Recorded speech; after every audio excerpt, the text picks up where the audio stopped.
hard on himself. I think it was a pick near the end zone before the end of the first half. Yeah. Do you remember that? Is he that kind of guy where he goes over that stuff, all the negatives as much as the positive?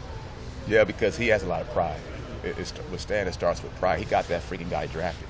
I get on him all the time. Yeah. Every time they show that guy's highlight, they show him picking on Stan. That interception he got on Which guy Stan. was The it? guy from Miami, he went first round, I believe his name last name Burns. Okay. He said, Stan, that guy should send you $20. You help him go first round. Every time they show his highlights, you're on there. But Stan's a prideful kid.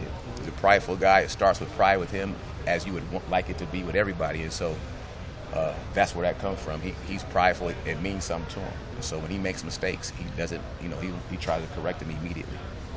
Since your wideout room has so many experienced guys, so many seniors, real leaders on this team, do you find that you're coaching any differently than any time, maybe last year when they were a little bit younger and not the leaders of the team, so to speak?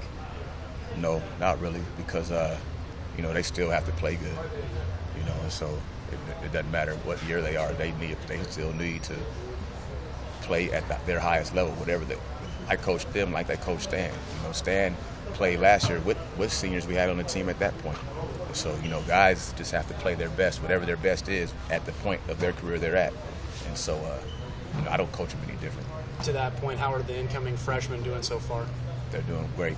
They're doing great. Everybody has their own barometer, and those guys are playing well. They're out there competing. There's a adjustment period to what you're doing when you go from high school to Division I, and so they're handling it well. Hey, with Darian Grimm, he was here in the spring, so you got him early. When you start to look at potential roles for him, is that something that's going to be hard to think about, like redshirt or play the guy because you're so loaded at receiver, but he's obviously a talented guy? Is that one of those camp decisions you're going to have to make here in August? No doubt about it. And you make those decisions every year regardless. And so when it gets down to the time where we got to decide what direction we're going to go with the traveling team, and you just evaluate where each kid is at that point. And if Cherry continues to play well, or if we feel he can help us, he'll play. If not, he'll be in the fridge. How's DeMornay look? It's all right. He's coming. It's all right. Stan said he wants to return kicks. What's Riley?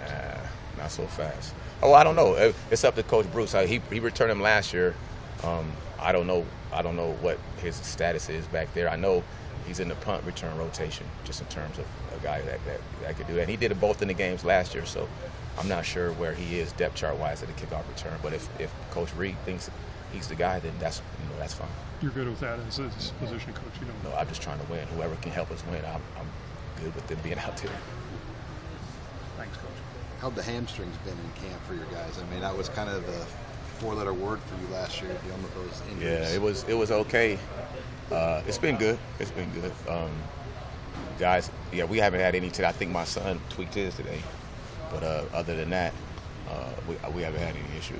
He can't play anyway, so no doubt about it. And unfortunately, I think he inherited those from me because I got guitar strings. My hamstrings are awful. So I apologized to him in advance. It's already been asked, but LaVan Alston, how is he kind of? He's playing all right. Van's doing okay. He had that rough injury, and he's come back, and he hasn't skipped a beat movement-wise. He's moving great. He's more focused. It took him a little longer to transition last year. I think that year helped him, and he's trying to get in there. I'm pleased with what he's doing so far. How many receivers do you usually travel on a roster during the season? It depends, because a lot of some of it has to do with special teams, but 8 or 9, I just throwing that number out there, but you never know. There were a couple times today in practice where it seemed like Brendan Riley had run a really good route but kind of hit his hands. What do you think the thing for him is to go from a good receiver to an unstoppable one or a great one? He's got the ability to be on that level. He's got to talk himself into it and real. I think. See, I told him this. I think he's a better player than I think he thinks he is.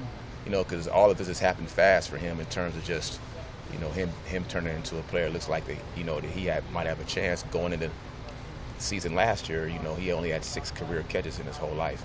Then he ends up leading the Big Ten in yards per catch. So I think it's all happened fast, and I don't think he realizes his potential.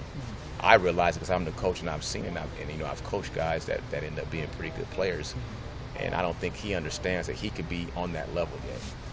So he's just got to put more onus on himself to be that kind of player. Do you think he's your best route runner? I don't know.